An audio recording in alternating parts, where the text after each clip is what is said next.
Poco F7 or the iQOO Neo 10, which one should you buy? I know a lot of you guys are confused about this, and it's understandable too. These two phones are priced almost similarly, both pack the same chipset and even feature the same camera sensor, which is confusing Pro Max.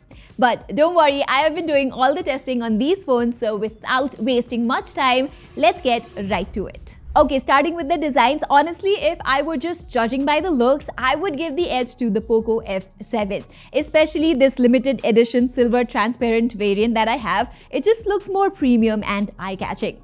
Plus, Poco also wins in terms of the build quality. It's got a glass plus aluminum design versus all plastic on the iQOO Neo 10. On top of that, the Poco F7 also comes with Gorilla Glass 7 eye protection on both the front and the back, while iQOO only offers Scott Sensation glass protection on the screen. The iQOO Neo 10 also has a basic IP65 rating, but with the Poco F7, we get a proper IP68 and IP69 rating, giving you a much better peace of mind. So needless to say, you get a more robust and premium design on the Poco F7. However, there are actually two major flaws in the Poco F7's design. Number one, this phone is a fingerprint magnet, and number two, it's not the most comfortable phone to hold for longer hours. It's wider and heavier than the iQOO Neo 10. I know Poco is also carrying 550 mAh of extra battery capacity, but still, iQOO's plastic body and these rounded corners make it a more snuggly phone to carry around. Also, one thing I've noticed while doing demanding tasks on the Poco F7 is that the aluminum frames on it tend to heat a bit quicker. That's not entirely surprising though, since aluminum is a good conductor of heat, so it's natural to get warmer faster than plastic frame on the iQOO Neo 10. Even while playing games, I have found that the Poco F7 heats a bit more than the iQOO Neo 10. Both phones feature the same Snapdragon 8s Gen 4 chipset and some of the largest vapor chamber cooling systems on a phone. But if you look at this temperature graph, you will see that there is a noticeable difference in how they manage heat. In titles like PUBG and Genshin Impact, the temperature numbers are slightly higher in Poco, while in less demanding games like Mobile Legends, the heating is about the same on both the devices. But the thing is, you will also get slightly better average FPS as well as 5% lows with the Poco F7, even though it does get warmer. So clearly, Poco is pushing for better stability versus higher temperature. The Poco F7 has also launched very recently and it has not received any updates yet. So maybe with future updates, the company will be able to stabilize the thermals more, because once or twice, the phone has shown me an overheating message like this. Anyway, since both of these phones feature a flat screen, playing games on them feels great. No accidental touches, nothing. Their touch response is also amazing, and both the Poco F7 and the iQOO Neo 10 have extremely trimmed slim bezels too. Now, if I absolutely have to nitpick, Poco's bezels are thin and even on all sides, but iQOO has a slightly larger chin. But then again, I am only nitpicking. Quality-wise, both these screens are also great for a mid-range phone. The thing with Poco and Xiaomi's high-end devices is that they always give you a proper 12-bit panel with all the Dolby Vision, HDR10 Plus support and everything, while with iQOO here, you're getting a fairly color-accurate 10-bit display with HDR10 support. So needless to say, when watching Dolby Vision content, whether locally or on Netflix, the Poco F7 delivered a slightly more dynamic and immersive experience compared to the iQOO Neo 10. But where the iQOO Neo 10 shines is in the brightness department. Be it indoors, outdoors, or while watching HDR content, iQOO's display is slightly brighter thanks to its better high brightness and peak brightness numbers. I prefer the iQOO Neo 10 in terms of speakers too. They are about 10% louder than Poco's and have better trebles as well.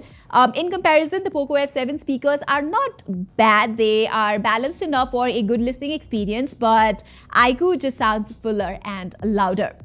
Alright, moving on, I found both of these phones having a slightly different experience when it comes to the vibration feedback too. iQOO's haptics feel a bit tighter, while Poco's is a bit more loose, but the impact while typing or ringing is about the same, so equal points to both in this regard. I would also give equal points to both when it comes to fluidity of the UI and software optimization. In my experience, I almost never encountered any lag or stutter on either phone. In fact, thanks to the faster RAM and storage, both phones feel super snappy, whether I'm installing games, launching apps, or just navigating through the UI. Now, to be fair, I'm not a huge fan of either FunTouch OS or Xiaomi's Hyper OS. I feel like both these Android skins need a complete revamp when it comes to the look and feel, and more importantly, both the companies need to get rid of the excess bloatware. But if I have to, like absolutely have to choose, I think Hyper OS has a bit more features like dynamic wallpapers, and Xiaomi's UI animation feels a bit more swift as well.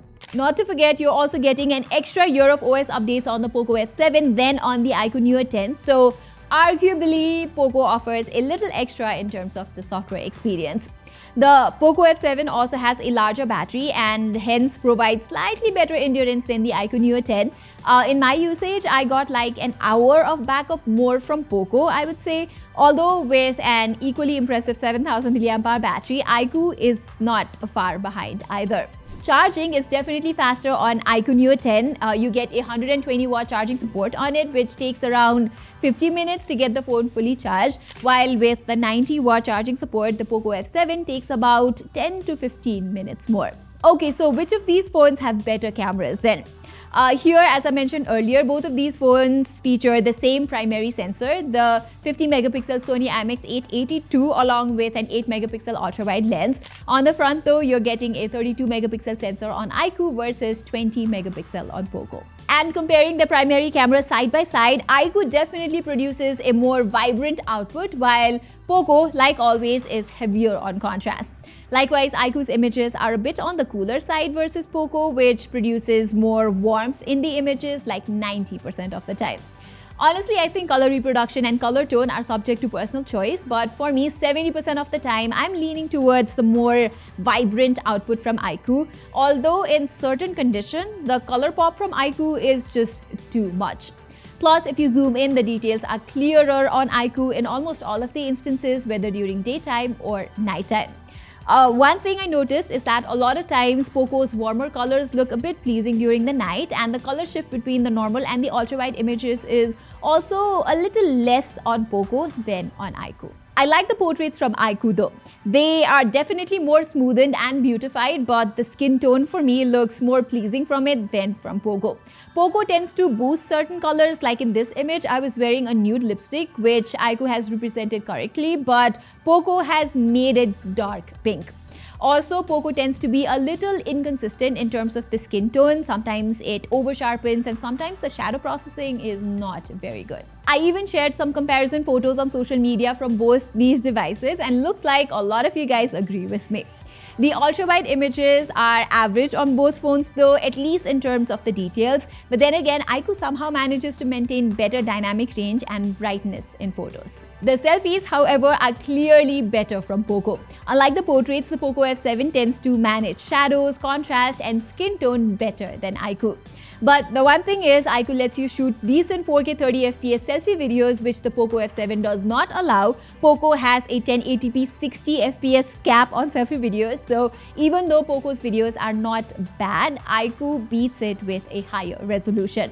From the rear cameras, you can record up to 4K 60fps videos from both the phones, and the output is quite similar. You will notice a little bit of jerks if you shoot while moving from both the devices, although if you ask me, scaling down to 4K 30fps will give you the best videos without much jitter. Lastly, talking about a few extras, both these phones do feature the beloved IR blaster, and they both have in-display optical fingerprint sensors too, which are placed quite low for such large screen devices. And of course, there are features like AI summary, call translate, and all on both, like with any other device in 2025. Sadly, there is no eSIM support on either of them. Okay, so let's get down to the main question, which is a better buy, the Poco F7 or the iQOO Neo 10? If you consider the pricing, you get the base 12 plus 256 GB variant of the Poco F7 for 32,000 rupees, while the same variant for the iQOO Neo 10 goes for 35 to 36,000. And if you look at this chart right here, Poco wins major points in the performance, the design and battery life, while iQOO does better in aspects like the cameras, the speakers and the display. So if you absolutely want a performance-centric phone where you do nothing but play games, the Poco F7 is for you. But if you want similar performance and also slightly better cameras and other nitty-gritty, the iQOO Neo 10 is a better pick for you. Alright everybody, that was our in-depth comparison of the Poco F7 and the iQOO Neo 10. Which one would you go for? Do let us know in the comments below, and while you're there, do not forget to subscribe and hit the notifications icon as well. Saying this, I'm Pratima Adhikari and thank you so much for watching.